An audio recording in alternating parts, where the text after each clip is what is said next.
Bueno, hablamos de momentos críticos, hay muchos en la vida, pero cuando hablamos de la maternidad y de la lactancia, parece superfluo o superficial y no lo es, porque genera mucha incertidumbre, angustia, preocupación, y siempre la información y que alguien te cuente la posta ayuda y mucho. Y digo, cuando digo la posta, como los chicos, tiene que ver con esta cosa de sinceridad, donde siempre que hablas con una amiga, con alguna conocida, pareciera ser que a ellas les va todo bien, que el bebé se prendió bárbaro, que duerme toda la noche, de que su marido recuperó enseguida, está todo fantástico. Vos la estás pasando horrible, pésimo, el bebé no se prende, llora, sentís que no aumenta de peso, el pediatra está preocupado. En fin, hay una cantidad de circunstancias que se presentan que de verdad me parece muy honesto poder contarlas y poder hablarlas, porque también nos ayudan a nosotros a prepararnos y en definitiva a ser mejores mamás.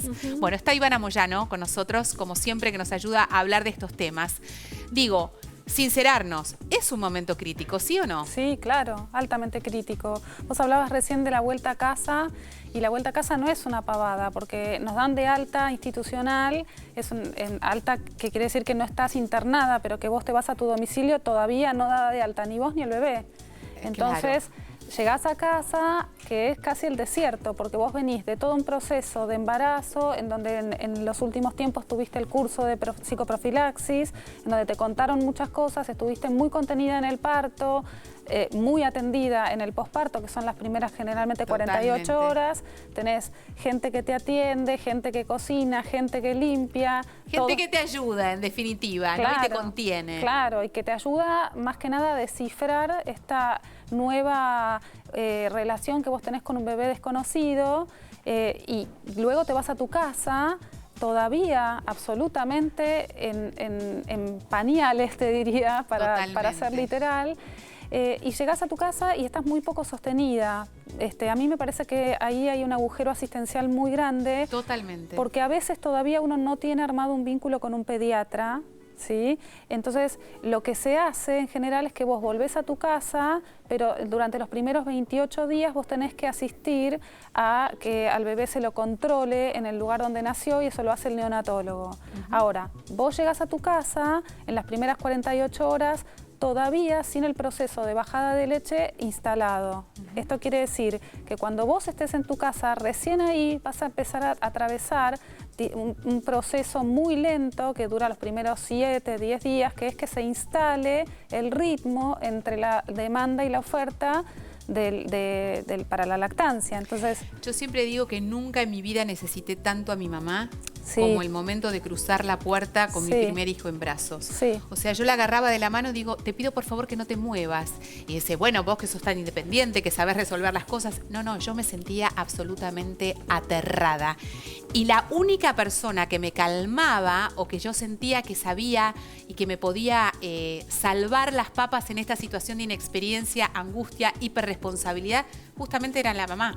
Claro. Entonces, bueno, por eso digo, ahí te das cuenta lo importante que es esta asistencia, que puede ser tu mamá, puede ser tu suegra, puede ser una amiga inclusive, que dice, y que te estoy acá para acompañarte. Sí, ahí hay un rol muy interesante que lo cumplen las puericultoras. ¿No? En otros países esto lo cubre el Estado, en otros países hay asistencia telefónica. Por ejemplo, en Madrid el Estado provee una puericultora que está online todo el tiempo. Que la llamás. Que la llamás por teléfono, incluso si vos no llamás, ellos te llaman cada tanto. En Holanda tenés una figura muy parecida, se llaman Kramzorg, que son las puericultoras que pone el Estado, obviamente, y te visitan en tu casa los primeros días, los primeros 10 días, durante 8 horas están en tu casa atendiéndote para que el proceso de bajada de leche se instale. En Australia el alta institucional a las mamás se les da a los 10 días del parto, o sea que ellas están de manera ambulatoria, pero yendo y viniendo, y tienen abierto el espacio. Acá hay muy poco, si bien se está trabajando muy bien con las puericultoras en casi todas las instituciones, la verdad es que la asistencia a domicilios es algo que es una deuda pendiente. Claro, y digo, por ahí no necesariamente pensando en lo máximo, ¿no? Pero esta posibilidad, inclusive hasta telefónica, que uno no puede cargar al pediatra, que es en definitiva lo que terminamos haciendo. Claro. Porque por ahí conociste al pediatra, aquel que va a terminar atendiendo a tu bebé, y desde el día 3 lo empezaste a torturar porque tenés miedo, porque estás angustiada, y por ahí no es la persona que debe atender esa circunstancia en particular, ¿no? Sí, en realidad lo que termina sucediendo en la práctica es que los papás van al primer control neonatológico. El bebé desde el nacimiento baja aproximadamente entre un 8 a un 10%, a veces hasta un 12% se tolera. Cuando el bebé va a la consulta y bajó bastante de peso, el médico tiene una responsabilidad muy grande. Totalmente. Y como no puede ver cómo el bebé se prende al pecho, ni puede ver la cantidad de leche que la mamá está produciendo, en general lo que sucede es que los médicos le dicen terminan a la mamá, dando complemento para suplir esta posible falencia. Exacto. Cuando el papá y la mamá nuevitos, la mamá todavía con dolores en el cuerpo, con toda la inexperiencia que trae, la respuesta que tienen después de haber hecho todo el esfuerzo que hicieron es que el bebé todavía no aumenta lo suficiente, obviamente que van a hacer lo que el médico diga que hay que hacer. En ese momento es palabra santa, y por eso es que surgen tantas dudas respecto a este tema, y Sergio de alguna manera insiste sobre el aprender antes de tomar una decisión por ahí tan drástica que implica, por ejemplo, darle suplemento y dejar de amamantar.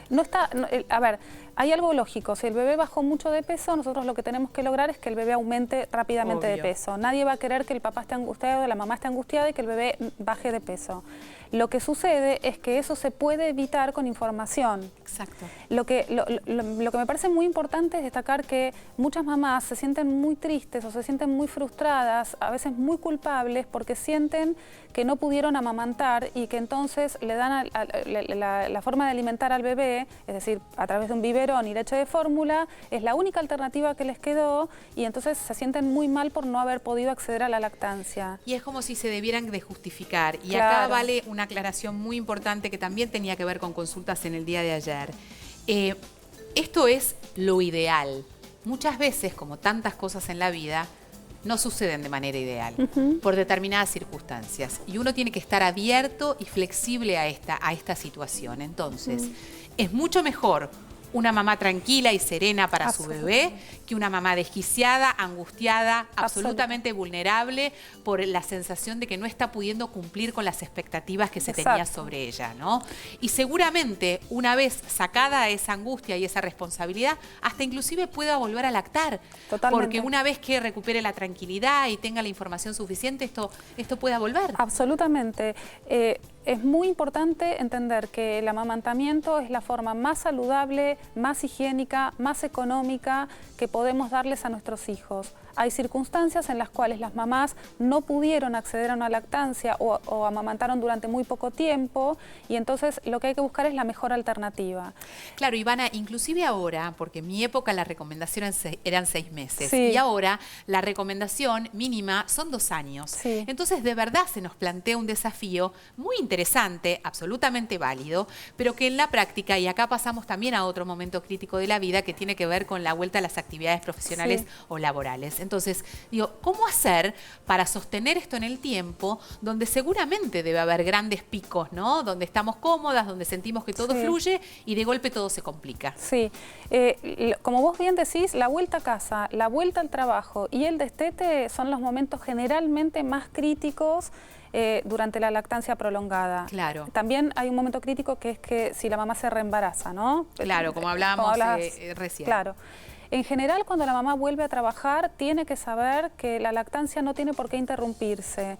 Y hay un método muy sencillo que es la extracción de leche. Hay ciertas pautas para extracción, conservación, frizar la leche, desfrizarla y demás. Que lo hemos enseñado aquí varias veces. Exactamente, y que perfectamente se puede sostener, porque a veces la mamá vuelve al trabajo unas horas y en esa cantidad de horas el bebé ya es un poquito más grande, entonces el bebé a lo mejor no come cada 3 horas, sino cada 4, entonces quizás es una comida del bebé, una toma que la mamá tiene que reemplazar extrayéndose leche ella en su trabajo, y al bebé se le da con biberón o con otra técnica que alguien quiera utilizar, la leche que la mamá se sacó el día anterior o que tiene frisada. Pero la recomendación entonces es de alguna manera tener firmeza sobre esto, ¿no? Sí. El no abandonar algo Sí. que realmente desea por el hecho Sí. de tener que volver a trabajar, por Sí. ejemplo, o tener que, digo, muchas veces inclusive esta no tiene que ver con la vuelta al trabajo, tiene que ver con las responsabilidades de la propia casa, con esto que decía Ivana, tan sencillo,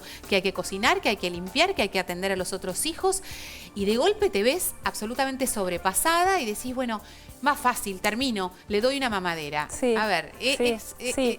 es triste desde ese lugar, ¿no? Sí, sí.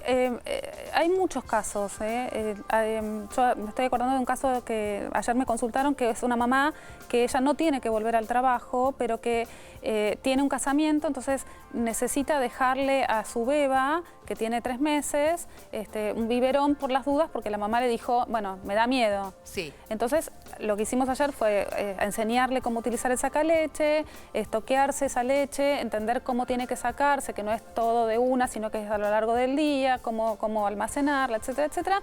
Y ella tiene esa alternativa. Entonces, lo que probamos ayer fue que el papá probara darle el biberón a la bebita para que la beba distinga, la mamá es la teta y otra persona puede ser el biberón. Entonces, le hicimos extracción. Esto es conveniente, ¿no? A la hora de Sí. poder conjugar ambas Sí. cosas, que el biberón no significa que sea leche de fórmula, sino que significa que le suministramos la leche de la mamá de otra manera. Sí, hay personas que por distintas circunstancias, te doy un ejemplo, mamás que tienen algún tema de contacto, que son muy hipersensibles y que no se sienten tan a gusto por alguna cuestión personal, sí, muy personal. Que también puede pasar. Absolutamente. Tratamos de que la mamá amamante con una pezonera. Si la pezonera tampoco da resultado, muchas mamás sostienen la extracción de su propia leche y alimentan al bebé con la leche, pero a través del biberón. Claro, y yo siempre cuento este mismo cuento que me parece que es válido para poder ampliar un poco las posibilidades, que yo al ser mamá de mellizos, esta situación yo no podía amamantar simultáneamente a los dos, y entonces efectivamente el sacaleche pasó a ser como mi mejor amigo, parecía una vaca ordeñada, estaba todo el día prendida el sacaleche, y bueno, y llenaba los biberones, a uno le daba la teta y a otra persona le daba el biberón, y así intercalábamos la situación para poder sostener la lactancia lo más posible. Inclusive escuchábamos ayer una mamá de mellizos que había sostenido la lactancia casi 1 año, y la verdad es que es una maravilla, y porque de verdad es una situación especial, pero esto no solamente no es una opción, que existen otras opciones, pero que también hay que revalorizar la importancia que tiene esa leche por sobre las otras, por más de que no esté el contacto físico, ¿no? Absolutamente, sí.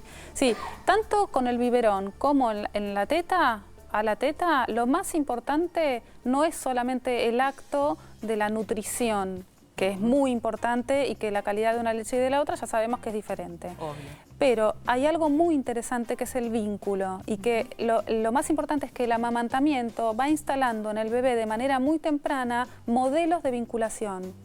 Entonces, es muy importante me interesa eso y mucho. A ver, Ivana. Es muy importante entender que al bebé se lo está sosteniendo, que se lo está sosteniendo piel con piel, que el bebé está cerca de la frecuencia cardíaca de su mamá, que la areola elimina un olor que es muy parecido al líquido amniótico, que la mirada sostiene mucho al bebé. Viste que los bebés a veces están despiertos y miran y te sonríen y vuelven a la teta. Profundamente. Exactamente. Yo creo que no hay nada más lindo en la vida que ese instante. Sí, o cuando el bebé sale de la teta, te sonríe y vuelve a agarrar la teta. O cuando el bebé siente que te está acariciando partes del cuerpo, ¿no? Sí, que en general, ¿no? Le toca la oreja a la mamá, o le toca la boca, le toca la nariz. O con la manito te toca alguna otra parte. Claro. Digo, todos estos actos son actos que no son menores, que tienen que ver con una conexión que hay entre la mamá y el bebé. Si la mamá está conectada, por eso lo que vos decías, si la mamá está muy desequilibrada, si no está a gusto con el amamantamiento, si no es placentero lo que está haciendo, o si simplemente es un mero acto y se distrae mirando televisión, para el bebé... En general el bebé va a rechazar la teta también. Puede ser, sí, que el bebé lo rechace. Porque muchas veces nos preguntamos, no sé, a vos seguramente te habrá pasado de estar nerviosa por alguna circunstancia o estar acelerada o porque sentís que le tenés que dar la teta y te tenés que ir rajando porque tenés que cumplir con otro compromiso. En general, esa teta tu bebé la toma pésimo.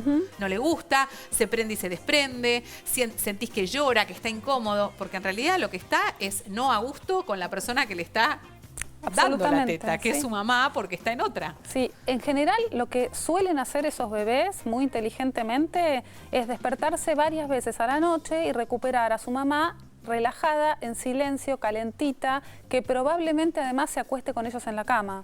Mira.